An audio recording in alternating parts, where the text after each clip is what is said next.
இந்த நிலைமைக்கெல்லாம் வரவே கூடாது. எந்த குழந்தையும் இனிமேல் இப்படி அஃபெக்ட் ஆகக்கூடாது. எல்லா பிள்ளைங்களும் நம்ம பிள்ளைங்க தான். அந்த எந்த குழந்தையும் இந்த மாதிரி இருக்கக்கூடாதுன்னா அரைக்காதீங்க மரத்தில் கடைஞ்சிக்கோங்க. வந்துட்டு நான் கூட அஸ்வினுக்கு அதை பண்ணேன் ஃபஸ்ட்டு. எனக்கு அது வந்து அப்போ தப்புன்னு தெரியல.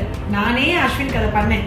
மிக்சியில் அரைச்சிடுவேன். நான் வந்து கிளினிக் பார்த்துட்டு இருப்பேன்னா எனக்கு வீட்டுக்கு போவேன்னா அவன் வந்துட்டு சாப்பிடவே மாட்டான். ரொம்ப சேட்டை பண்ணுவான். தொட்டில் ஆட்டாட்னு ஆடி தூங்க வச்சுட்டு கையை தூக்கி வச்சுட்டு கடன்னு ஊற்றிடுவேன். அது பெரிய தப்புன்றது எனக்கு தெரியும்.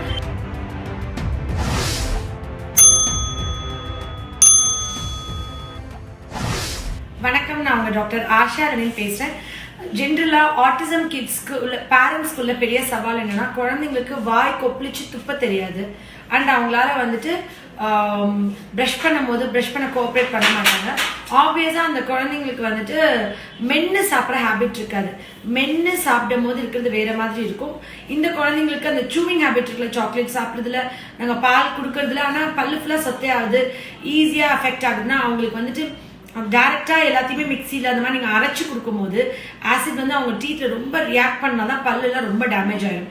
என்னோட ரிக்வெஸ்ட் என்னன்னா, பிறந்த குழந்தைங்களுக்கு இந்த 1 வயசுக்குள்ள காய்கறி, பருப்பு, நெய்யெல்லாம் போட்டு மிக்சியில் அரைச்சி கொடுக்காம குழந்தைங்களுக்கு ஒரு 6 மாதத்துக்கு அப்புறமே சாதத்தை திரும்ப தட்டில் உதுத்து விட்டு காய்கறிலாம் சும்மா எடுத்து அவங்க சாப்பிட்டு பழக வைங்க. குழந்தைங்க ஆட்டோமேட்டிக்காக மெல்ல ஆரம்பிக்கும். மிக்சியில் அரைச்சி கொடுக்கறது வந்துட்டு நான் கூட அஸ்வினுக்கு அதை பண்ணேன் ஃபஸ்ட்டு. எனக்கு அது வந்து அப்போ தப்புன்னு தெரியல. நானே அஸ்வினுக்கு அதை பண்ணேன். மிக்சியில் அரைச்சிடுவேன். நான் வந்து கிளினிக் பார்த்துட்டு இருப்பேன்னா எனக்கு வீட்டுக்கு போவேன்னா அவன் வந்துட்டு சாப்பிடவே மாட்டான். ரொம்ப சேட்டை பண்ணுவான். தொட்டில் ஆட்டாட்னு ஆடி தூங்க வச்சுட்டு கையை தூக்கி வச்சுட்டு கடன்னு ஊட்டிடுவேன். அது பெரிய தப்புன்றது எனக்கு தெரியும். ஆனால் எனக்கு அப்போ டைமே இருக்காது அவங்க கவனிக்க. ஆனால் அதுக்கப்புறம் நம்ம ப்ரஷ் பண்ணி மெல்ல வச்சு அதெல்லாம் பண்ணுறதுனா பிரச்சனை இல்லை. இல்லைன்னா நம்ம பண்ணக்கூடாது. ஆக்சுவலி அது தப்பு. குழந்தைங்களுக்கு மத்தில் கடைஞ்சோ மசிச்சோ இது பண்ணணும். சும்மா சில கேரட்டு, பீட்ரூட்லாம் துருவி போட்டு பச்சையாக கூட குழந்தைங்க கையில் எடுத்து அப்பப்போ வாயில் போட்டோம், முழுசாக கூட முழுங்கட்டும், மோஷனில் கூட போட்டும், பரவாயில்ல. எல்லா கன்சிஸ்டன்சியும் வழவழப்பு, சொரசொரப்பு, எல்லா வகையான உணவுகளும் பிள்ளைங்க வாயில் படுறது வந்து சென்சரிக்கு ஒரு முக்கியமான விஷயம். அதனால இன்னிலிருந்து குழந்தை பிறக்கிற உலகத்தில் உள்ள எல்லாருக்கும் என்னன்னா, குழந்தைங்களுக்கு மிக்சியில் அரைச்சி சாப்பாடு கொடுக்க வேண்டாம். அது வந்து நம்ம குழந்தைங்களுக்கு எல்லாமே போய் சேரணும். குழந்தைங்க மென்று முழுந்தா அப்சார்ப்ஷன் இருக்கும். இல்லை முழு பீன்ஸா மோஷனில் போயிடுது, பிள்ளைக்கு சத்து உரியல அப்படின்னு நானும் நினைச்சேன் ஒரு அம்மாவா. ஆனால் அது அதை விட பெரிய தப்பு. நம்ம குழந்தைக்கு பண்ற ஒரு கிரைம்.